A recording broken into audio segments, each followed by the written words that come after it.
কিছুদিন যাবৎ দেখছেন আপনার খাবার পরে বমি হচ্ছে, হতে পারে আপনার মাইন্ড ও গাট কানেকশন খারাপ হয়েছে। যখন আপনার নিয়মিত কনস্টিপেশন ও ডায়রিয়ার মতো সমস্যা হচ্ছে, সেই ধরনের সমস্যাকে সাধারণত আইবিএস বলা হয়ে থাকে।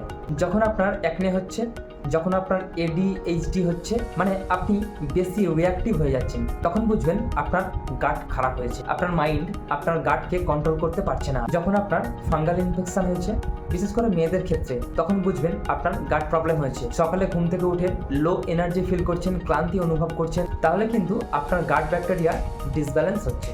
আমাদের গাটে একটা চমৎকার ব্যাকটেরিয়া থাকে যেটার নাম হচ্ছে ল্যাক্টোব্যাসিলিয়াস রেউটারি। এই ব্যাকটেরিয়া যখন গাটে উপস্থিত থাকে না, তখন কিন্তু আপনার চুল, আপনার ত্বক, আপনার সম্পর্কও নষ্ট হতে পারে।